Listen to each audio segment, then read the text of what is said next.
Hi everyone. Today we're going to discuss polar coordinates and how to translate between polar coordinates and Cartesian coordinates and vice versa.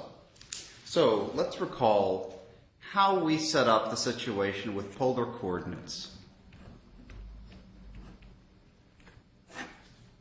Well, suppose we're given a point, x comma y. This is a Cartesian coordinate. This is called a Cartesian coordinate.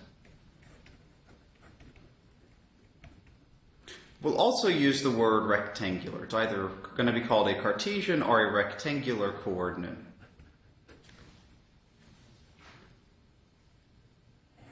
Let's plot it. And we'll assume that we're in the first quadrant, but it won't matter.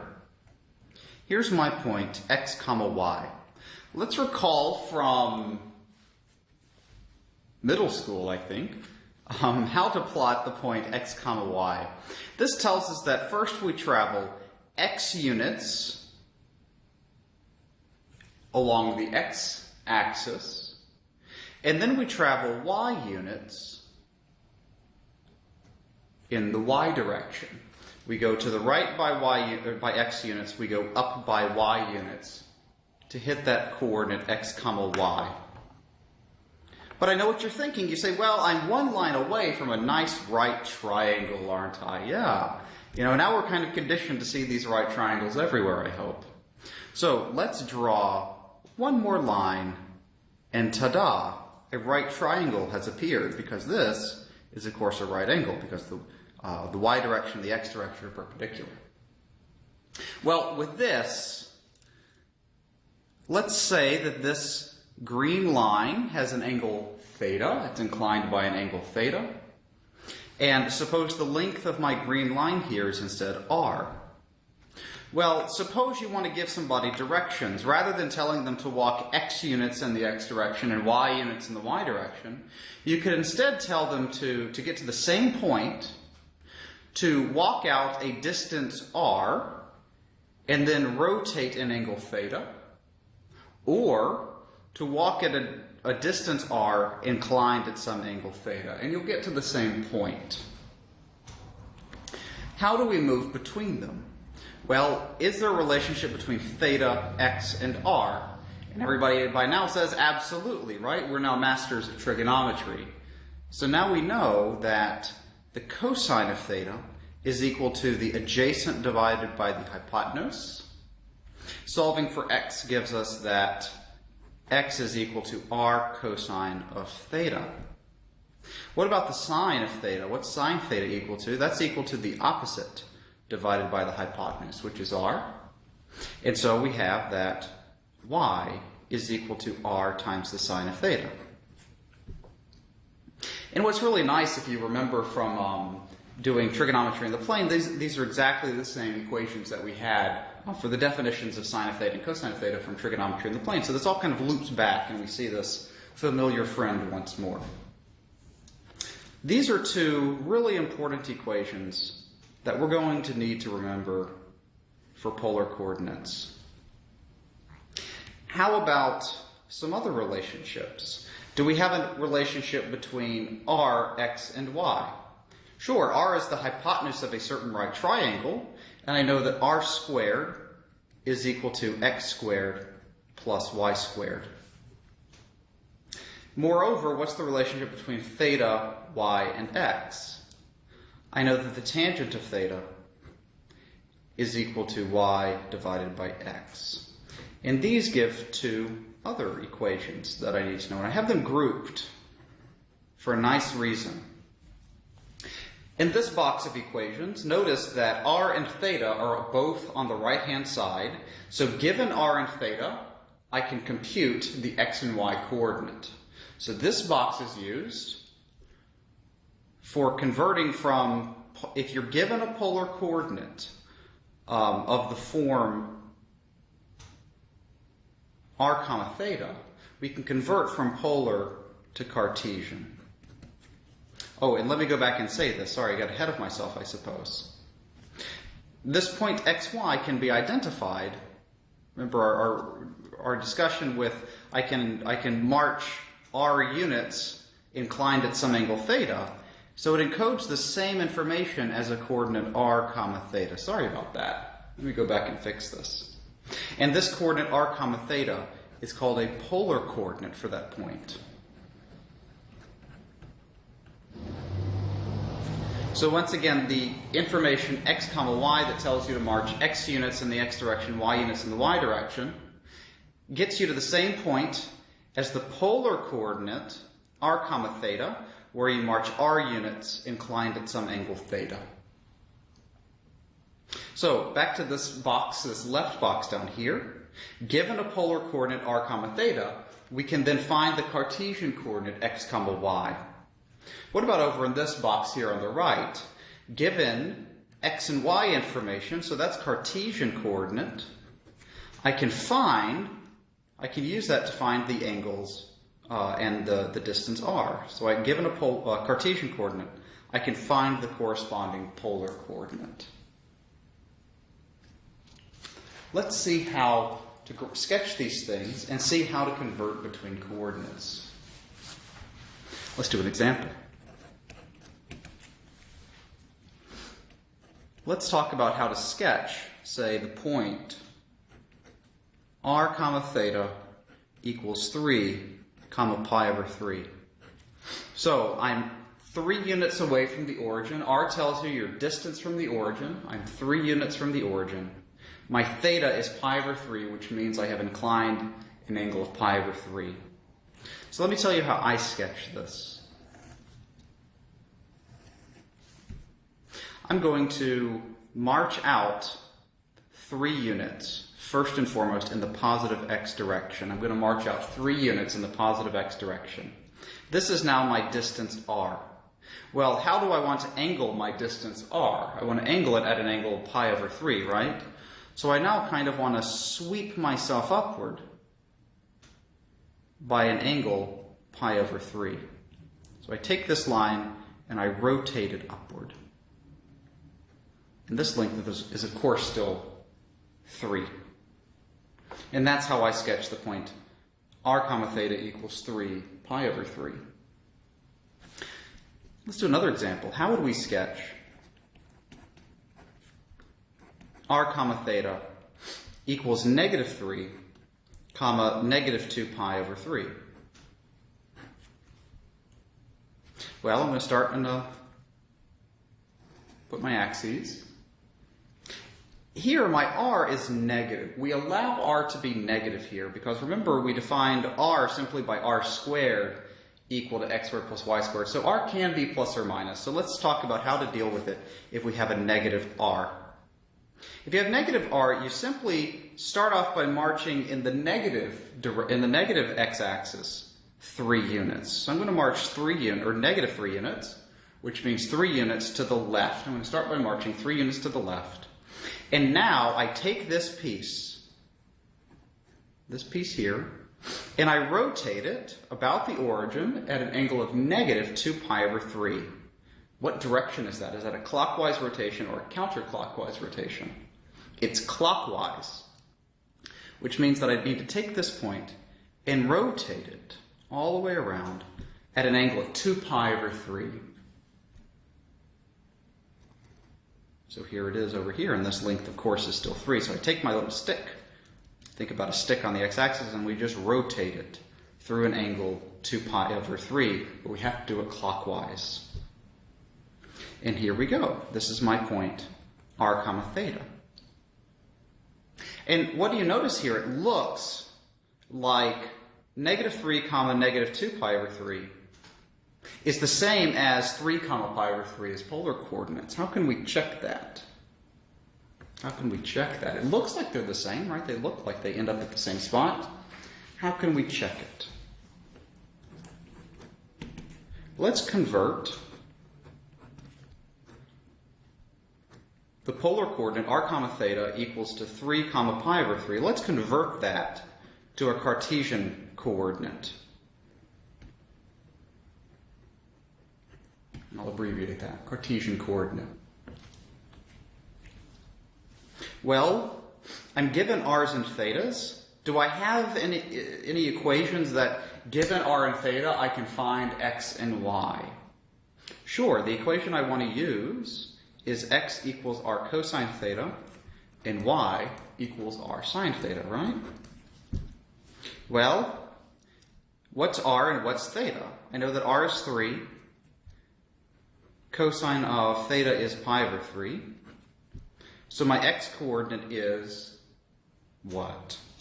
Well, cosine of pi over 3 is going to be 1/2, so I'm left with 3/2. R sine theta is now 3 times sine of pi over 3.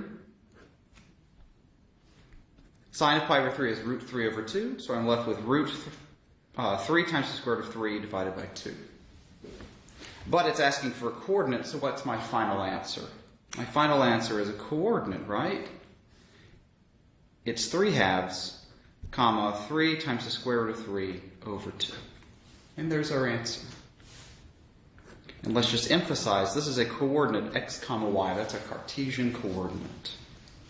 Which makes sense. What quadrant is this in? It's going to be in the first quadrant. It's going to be 3/2 units in the x direction, and then 3 root 3 over 2 units in the y direction. So it looks like it lines up pretty well. Let's do another example.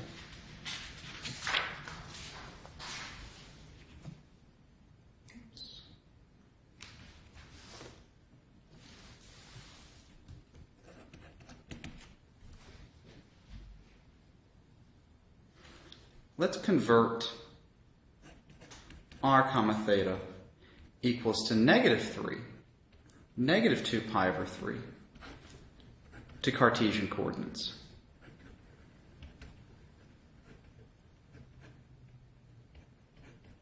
So we're going to take what we claim to be the same point. Let's convert this to Cartesian coordinates and see if we get the same output. You try this on your own. All right, let's do the same thing. We know that x is equal to r cosine of theta. R in this case is -3, cosine of -2 pi over 3.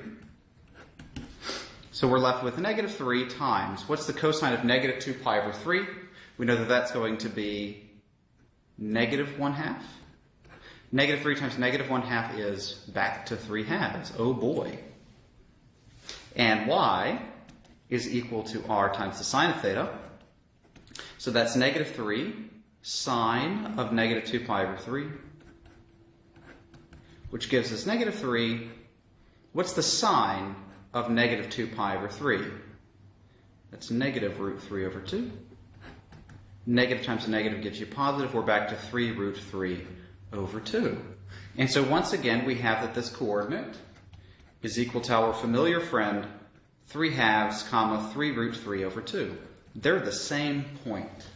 We have multiple representations in polar coordinates for the same point, x comma y, which makes sense because we have coterminal angles. So certainly given we can spin ourselves around the circle in various different ways to land on the same point, but this r being negative also throws kind of a wrench into things. So let's see how to deal with this. And let's do it in an example. Let's convert a nice easy point, x comma y, so this is a Cartesian coordinate, -2 comma 2. Let's convert this to a polar coordinate.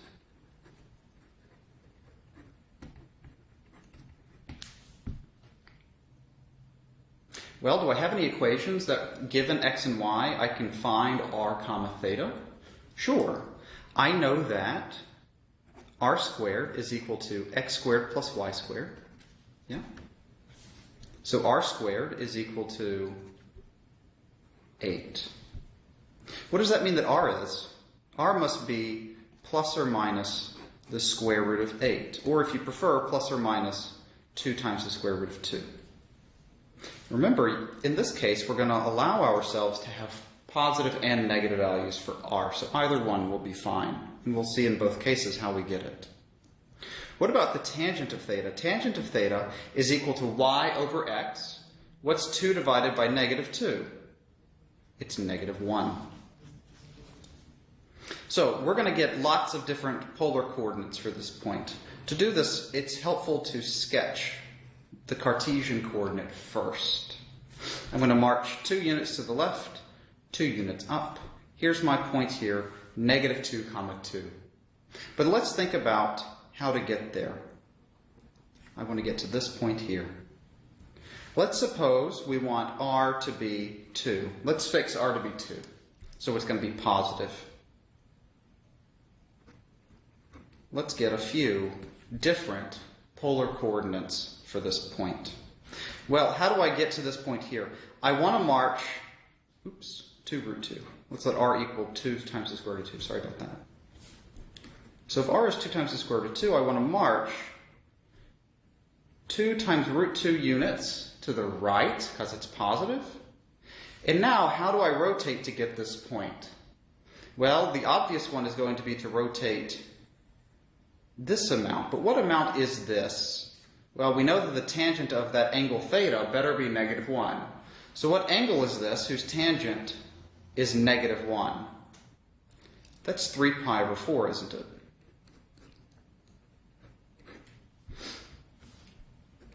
But are there any more? And the answer is sure. What happens if we march to the right 2√2, but then we rotate clockwise? How much do we have to rotate clockwise? And remember, that angle better be -1. The tangent of the angle better be -1 still. What angle do we need to rotate to hit that point? What angle would this be? That's going to be -5 pi over 4, isn't it? Let's do some more. What if we want r to be -2√2? What if we wanted r to be -2√2? Well, that means that we start off by marching 2√2 units to the left. By what angle do we want to rotate to hit this point? Well, there's going to be an easy one. The easy one is going to be clockwise by this amount. What little angle is this? Clockwise by how much? And remember, tangent of theta has to be -1. So what angle do we want to rotate by? In this case, it looks like -pi over 4, doesn't it?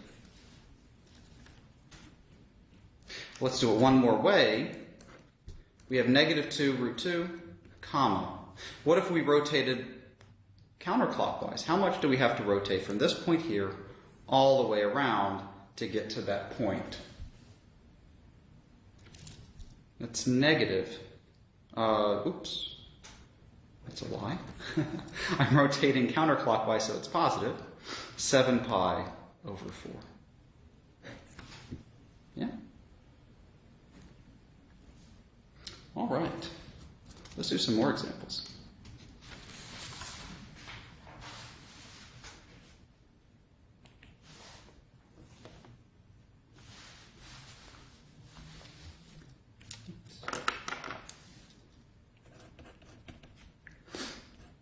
Let's convert the Cartesian coordinate x comma y equals to 0, comma -1.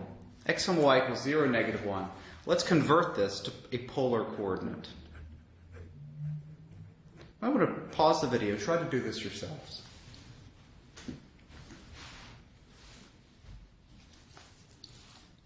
So in this case, we know that r squared is equal to 0 squared plus -1 squared, which is just 1. So that means that r is equal to plus or minus 1. That's kind of nice.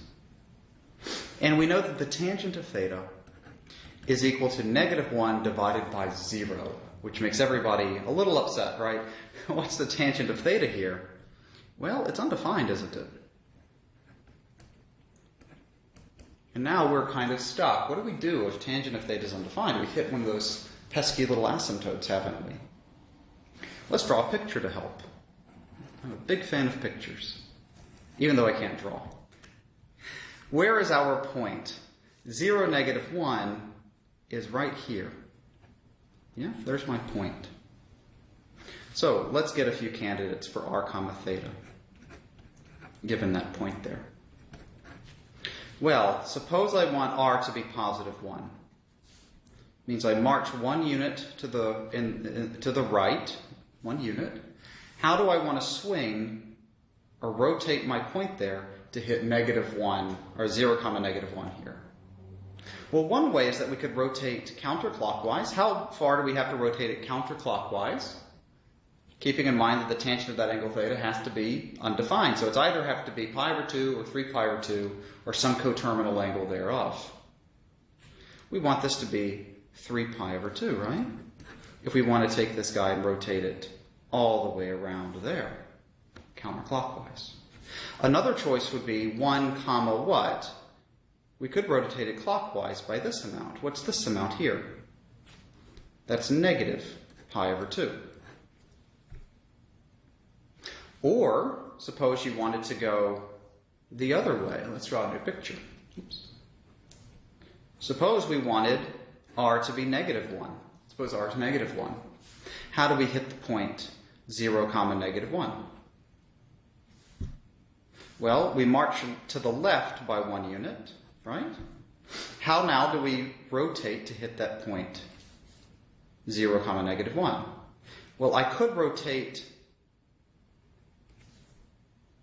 counterclockwise by how much? That's pi over 2, isn't it? Another way to do it would be to march to the left by -1 and then rotate clockwise all the way around until you hit your point. How many radians do we need to rotate clockwise to hit the point 0 comma -1? That is negative 3 pi over 2. So we see that we have, again, coterminal angles of any of these guys will work. So adding 2 pi to any of these will be okay as well. We have infinitely many ways to get a polar coordinate given one Cartesian coordinate. We don't have any uniqueness here. That's super fun. We get to play nice, fun little games. Let's now revisit how to convert functions given Cartesian equations and polar equations. How do we convert between the two? Let's just recall what a polar equation is. A polar equation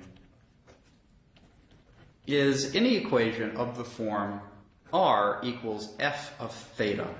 So we're going to try to get r on the left-hand side and some function only involving theta on the right-hand side. That's going to be a polar equation.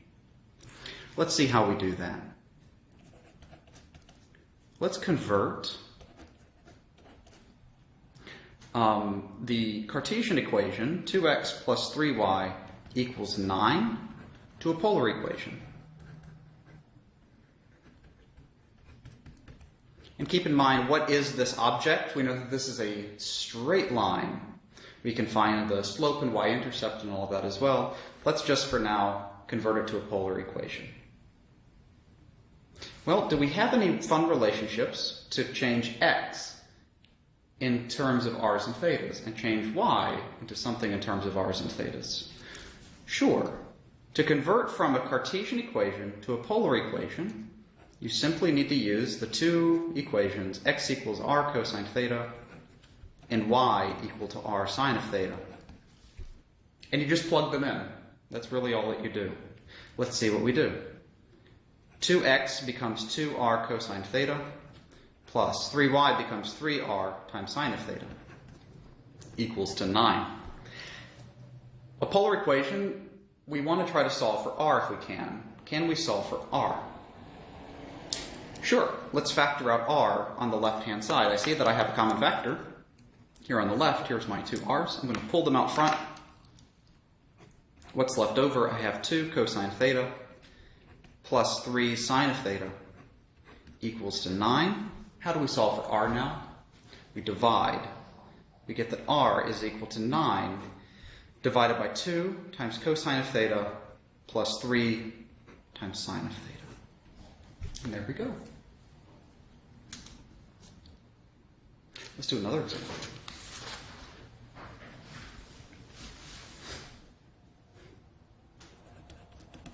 let's convert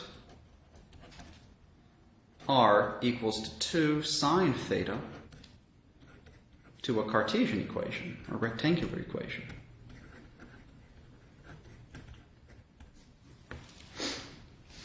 So going from Cartesian to polar is a little bit easier because the formulas are kind of precise. We have x equals r cosine theta, y equals r sine of theta.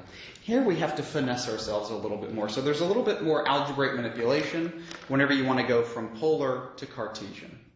The two tricks that we're going to have are really multiplying both sides by r and squaring both sides. Those are going to be the two tricks that we'll use pretty commonly. So let's see what the motivation behind this trick is.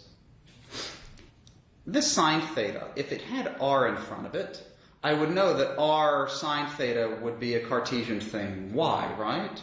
So the idea here is I would love to put an r in front of this sine of theta. How do we do that? Let's multiply both sides by r. If we multiply both sides by r, we get r squared equals to 2 times r sine of theta. And now we're in business. With our polar equations, we know that r squared, what's r squared in terms of Cartesian coordinates? The left-hand side becomes x squared plus y squared. What does the right-hand side become? It's 2 times y. Well, how do we realize what shape this is? Well, let's move 2y to the left-hand side. And I hope that you remember from pre-calculus that this is now in the standard form for one of our conic sections. Because we have a plus sign between our two squared terms, and the coefficients are the same, I can guarantee that this is a circle. So we know right now from pre-calculus that this is a circle. Let's see what kind of circle. Let's complete the square on the left-hand side here. To complete the square, with my underlined term, y squared minus 2y, we look at b, which is the coefficient of y, negative 2.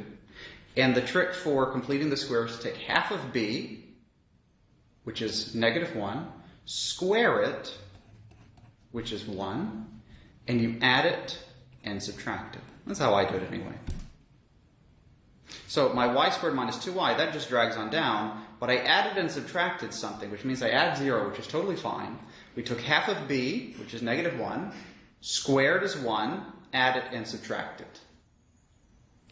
Whenever you do this, something really nice happens. You always get a nice perfect square with those first 3 terms. Let's factor those first 3 terms. Underlined in green, we get that it becomes y minus 1 squared. And I'm going to add that minus 1 on the other side. We get equals 1. And now we recognize that this is a circle. What's the center of this circle? The center of the circle is given by a coordinate, right? It's 0 units changed in the x direction. What about in the y direction? How far up has it moved? How far up has it moved? It's moved up by 1 unit. And what's the radius of this circle? The radius is just 1. We're going to talk more about these types of equations, and there's some symmetry that we know from the sine theta, and we'll talk about that in the next video. For now, we'll just be happy with converting between polar equations, or in this case, a polar function, polar expression, I guess, into a Cartesian equation. Polar equation to a Cartesian equation. Let's do one more. How would we convert the polar equation r equals to 5 to a Cartesian equation involving only x's and y's?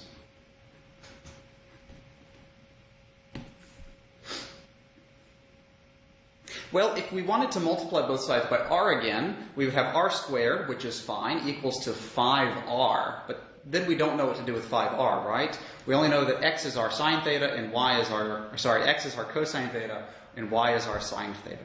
So multiplying by r won't work this time. For this guy, let's square both sides.